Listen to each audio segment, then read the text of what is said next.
Gente, muitas mensagens aqui sobre a definição de proteção coletiva.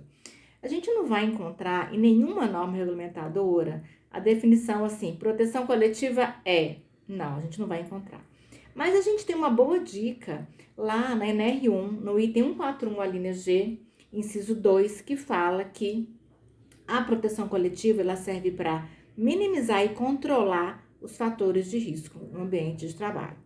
Então, essa já é uma boa referência que a gente tem para saber se o que a gente está vendo ali na frente é ou não a proteção coletiva. Mas tem outros fatores, outras características que a gente precisa de entender também, que vão fazer com que a gente entenda que aquilo é ou não uma proteção coletiva. A proteção coletiva, a gente tem que entender que ela é chamada de proteção passiva. Por que isso? Porque ela cumpre a função protetiva dela, independente da ação, da vontade, do comportamento do trabalhador. Ao contrário do EPI. O EPI é o que a gente chama de proteção ativa. Por quê? Porque o uso do EPI depende de uma ação do trabalhador, depende de um comportamento. O trabalhador tem que pegar lá e pegar o seu EPI, usar da forma correta, usar de forma ininterrupta durante toda a exposição ao risco.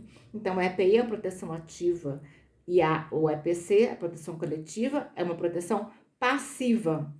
A gente tem que entender também que a proteção coletiva, regra geral, eu diria que 99,9% dos casos é uma medida de engenharia. Do inglês é o que a gente chama de engineering controls, né? Os controles de engenharia, ações de engenharia. O que significa que por trás de uma proteção coletiva eu tenho um projeto, um dimensionamento, especificações técnicas. Então a medida de proteção coletiva ela tem que ser devidamente dimensionada, projetada, instalada e mantida.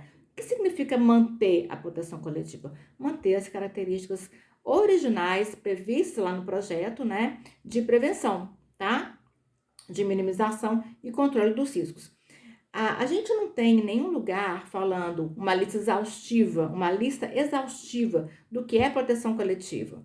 Não, a gente tem alguns exemplos, né? Por exemplo, enclausuramento de uma fonte geradora de ruído, o enclausuramento de uma zona de prensagem, de uma prensa, um sistema de umidificação, um ambiente que tem elevada concentração de poeiras, como uma fundição, as indústrias alimentícias, por exemplo, a indústria que usa a de panificação, por exemplo, que usa muita farinha de trigo, em determinados setores, posso ter uma poeira ali da farinha de trigo, indústrias têxteis também, em determinados setores. Então, e tudo isso, todos esses exemplos que eu dei são projetos de engenharia, né?